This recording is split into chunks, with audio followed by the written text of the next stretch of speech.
Be still. The crown of life is silentness. Give thou a quiet hour to each long day. Too much of time we spend in profitless and foolish talk. Too little do we say. If thou wouldst gather words that shall avail, learning a wisdom worthy to express. Leave for a while thy chat and empty tale, study the golden speech of silentness. A.L. Salmon. Be still, my soul. Rest a while from the feverish activities in which you lose yourself. Be not afraid to be left alone with yourself for one short hour. Ernest Crosley. In the words of a wise man there is great power, but his silence is more powerful still. The greatest men teach us most effectively when they are purposely silent.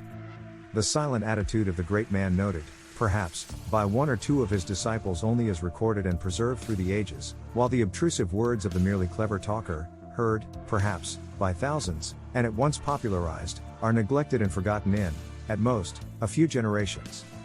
The silence of Jesus, when asked by Pilate what is truth, is the impressive. It is pregnant with humility and reproof, and perpetually rebukes that shallowness that, illustrating the truth that fools step in where angels fear to tread, would in terms of triteness parcel out the universe, or think to utter the be-all and the end-all of the mystery of things in some textual formula or theological platitude. When, plied with questions about Brahma, God, by the argumentative Brahmins, Buddha remained silent. He taught them better than they knew, and if by his silence he failed to satisfy the foolish, he thereby profoundly instructed the wise. Why all this ceaseless talk about God, with its accompaniment of intolerance? Let men practice some measure of kindliness and goodwill, and thereby acquaint themselves with the simple rudiments of wisdom. Why all these speculative arguments about the nature of God? Let us first understand somewhat of ourselves. There are no greater marks of folly and moral immaturity than irreverence and presumption, no greater manifestations of wisdom and moral maturity than reverence and humility. Lao Tzu, in his own life, exemplified his teaching that the wise man teaches without words. Disciples were attracted to him by the power which ever accompanies a wise reserve. Living in comparative obscurity and silence, not courting the ear of men, and never going out to teach, men sought him out and learned of him wisdom. The silent acts of the great ones are beacons to the wise, illuminating their pathway with no uncertain radiance, for he would attain to virtue and wisdom must learn, not only when to speak and what to say, but also when to remain silent and what not to say. The right control of the tongue is the beginning of wisdom. The right control of the mind is the consummation of wisdom. By curbing his tongue a man gains possession of his mind, and to have complete possession of one's mind is to be a master of silence. The fool babbles, gossips, argues, and bandies words. He glories in the fact that he has had the last word and has silenced his opponent. He exults in his own folly, is ever on the defensive, and wastes his energies in unprofitable channels. He is like a gardener who continues to dig and plant in unproductive soil.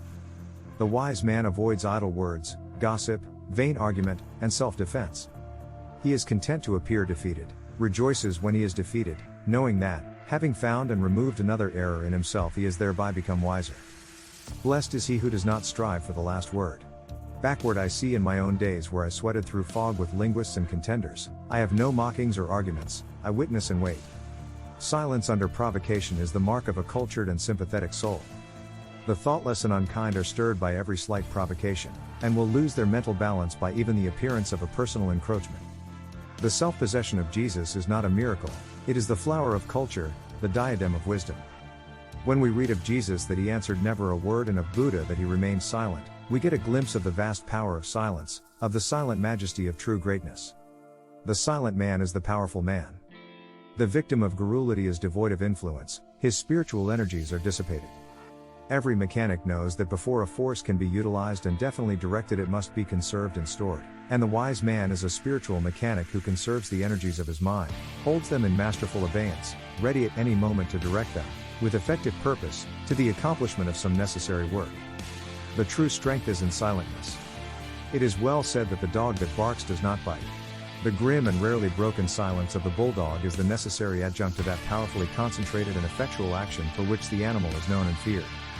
This, of course, is a lower form of silentness, but the principle is the same. The boaster fails, his mind is diverted from the main purpose, and his energies are frittered away upon self-glorification. His forces are divided between his task and the reward to himself, the greater portion going to feed the lust of reward.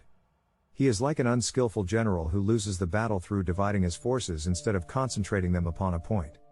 Or he is like a careless engineer who leaves open the waste valve of his engine and allows the steam to run down.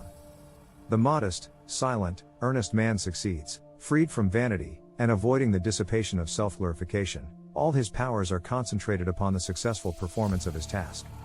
Even while the other man is talking about his powers, he is already about his work, and is so much nearer than the other to its completion.